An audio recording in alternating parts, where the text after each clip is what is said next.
উটি ওয়ানাড ঘুরে আসার পর আর বাবা কলকাতায় ফিরে যাওয়ার আগে একটা স্যাটারডে বাকি ছিল, তাই আমরা বাবাকে নিয়ে আদিযোগী যাওয়ার প্ল্যান করে ফেললাম। আমাদের লিস্টে এই জায়গাটা যাওয়ার প্ল্যানও আগে থেকেই ছিল, আর বাবারও ভালো লাগবে ভেবে আমরা বেরিয়ে পড়লাম আদিযোগী। ব্যাঙ্গালোর সিটি থেকে আদিযোগী যেতে 2 ঘন্টা মতো সময় লাগে, আর আমরা যে জায়গায় থাকি কুঞ্জুর, সেখান থেকে লাগে 2.5 ঘন্টা মতো। আদিযোগী আশ্রমটি চিক্কাবল্লাপুর নামে একটি জায়গায় অবস্থিত। এখানে পৌঁছতে হবে বেলারি রোড মানে NH 44 দিয়ে। এখানে সন্ধ্যে 7টা থেকে লাইট অ্যান্ড সাউন্ড শো হয়, আর এটা প্রতিদিনই হয়।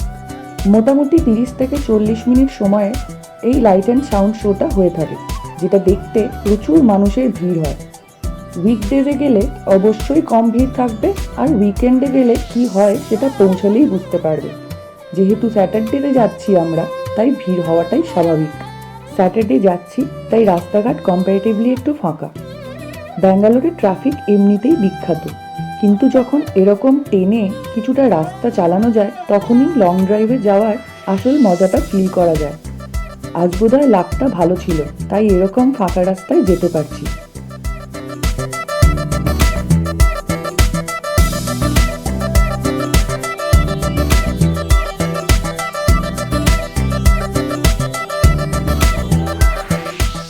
বাড়ি থেকে খেয়ে দিয়েই বেরিয়েছি আমরা, কিন্তু রাস্তায় দাঁড়িয়ে একটু চা কিংবা ডাবের জল না খেলে মনেই হবে না যে ঘুরতে বেরিয়েছি।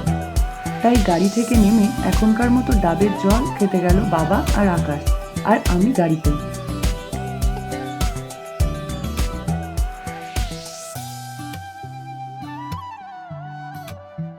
এখনো 48 মিনিট মতো যেতে হবে। এদিকে বাইরে সূর্যও ধীরে ধীরে নামছে। বাইরেটা বেশ সুন্দর লাগছে এই সময়টা, আর ব্যাঙ্গালোরে সূর্য নামার পর থেকেই ওয়েদারটা বেশ ভালো হয়ে যায়। হাইওয়েতে লং ড্রাইভে এলে জানলার কাঁচ নামিয়ে একটু ফিল নেওয়া যায়।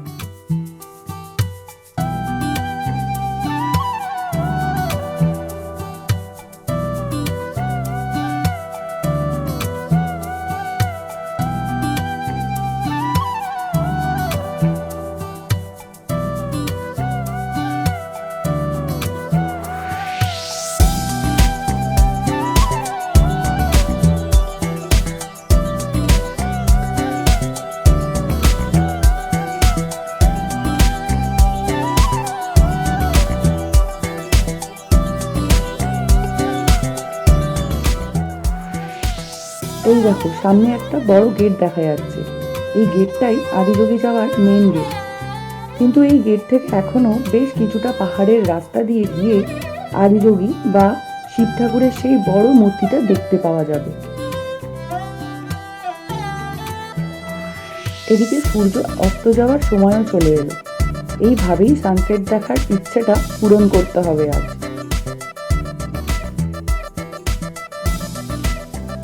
আকাশটা কি সুন্দর লাগছে দেখো, লোকেশনটাও বেশ ভালো, পুরো পাহাড়ের ঘেরা, আর তার মাঝে শিব ঠাকুর। রাস্তার অবস্থাটা বেশ খারাপ এখন, তাই গাড়িটা খুব জোরে চালানো যাচ্ছে না। তার মধ্যে প্রচুর গাড়ির লাইন দিয়ে এগোচ্ছে গাড়িগুলো।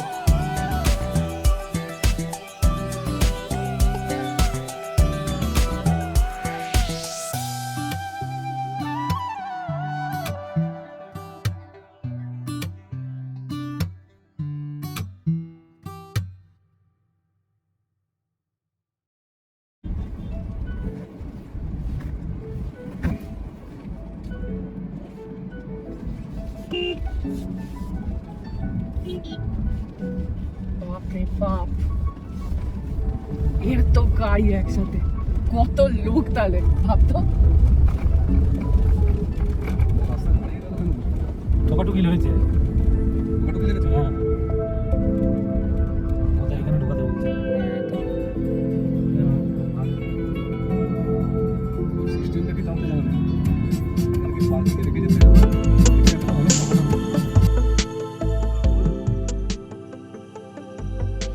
বাই দ্য ওয়ে, এই পার্কিং থেকে এখনো কিছুটা যেতে হবে আমাদের, আর এখান থেকে মোটেই কিছু দেখা যায় না।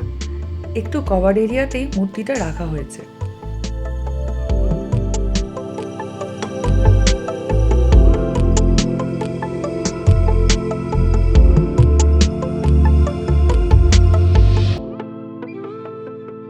বেশ খানিকটা হেঁটে এসে এবার শিবের মূর্তিটা দেখতে পাওয়া যাচ্ছে ভালোভাবে। আর এদিকে ভিড়টা বুঝতে পারছো এবার? হ্যাঁ, উইকেন্ডে এলে এরকমই ভিড়টা হয় এখানে।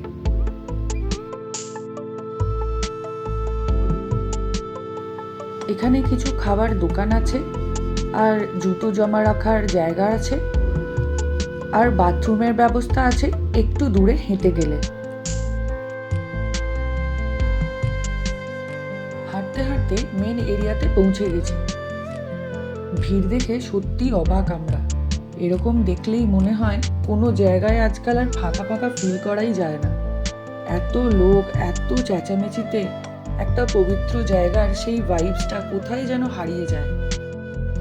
মন্দির হবে একটু শান্ত নিরিবিলি, যেখানে চোখ বন্ধ করে ঠাকুরের সাথে একটু কথা বলা যাবে।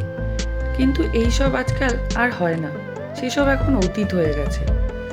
মন্দির মানেই বিজনেস, ওভার ক্রাউডেড প্লেস আর নো ডিসিপ্লিন। ভেবেছিলাম জায়গাটাতে একটু ডিসিপ্লিন থাকবে, যেহেতু সাদগুরু বাবাজির উদ্যোগে এই আদিযোগী জায়গাটা তৈরি। কিন্তু আর কিছু বলার নেই আর।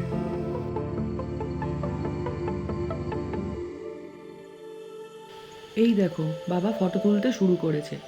বাই দ্য ওয়ে, আমার বাবার নামও সোমনাথ, সুতরাং আমিও ভোলে বাবার মেয়ে। আর আমি আর আকাশ ভোলে বাবাকে দুজনেই খুব ভালোবাসি।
হ্যাঁ চলো।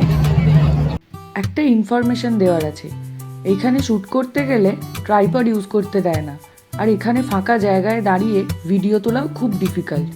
তাই যেরকম পেরেছি ভিডিওটা তুলেছি। ভালো লাগলে জানিও কিন্তু কমেন্ট করে। অনেকক্ষণ হয়ে গেছে, এবার বেশ খিদেও পাচ্ছে। ভিড়ের মধ্যে টোকেন নিয়ে বেশি কিছু খাওয়ার সময়ও নেই, তাই টুকটাক একটু খাবার কিনে খেয়ে আমরা পার্কিংয়ের দিকে এগিয়ে যাচ্ছি। এত ভিড় হবে জানলে অন্যদিন প্ল্যান করতাম, কিন্তু একটা ভালো জিনিস হলো বাবাকে নিয়ে আসতে পারলাম। সব শেষে যে এক্সপিরিয়েন্সটা হলো সেটা হলো পার্কিং থেকে গাড়ি বের করা এত সহজ হলো না। মোটামুটি 2 ঘন্টা পার্কিংয়ে বসে থাকতে হলো আমাদের। প্রচুর গাড়ি একসাথে বেরোচ্ছে, তাই রাস্তা একদম ব্লক। 2 ঘন্টা পর আমরা প্রায় বেরোতে পারলাম। রাস্তায় ডিনার করে নিলাম, আর বাড়ি ফিরতে ফিরতে হয়ে গেল 12:30 1টা। ভিডিওটা ভালো লেগে থাকলে কমেন্ট করে জানিও, আর আপকামিং নতুন ভিডিওগুলোর জন্য চ্যানেলটা সাবস্ক্রাইব করে নিও। এখনকার মতো তাহলে টাটা, দেখা হবে আবার একটা নতুন ভিডিওতে।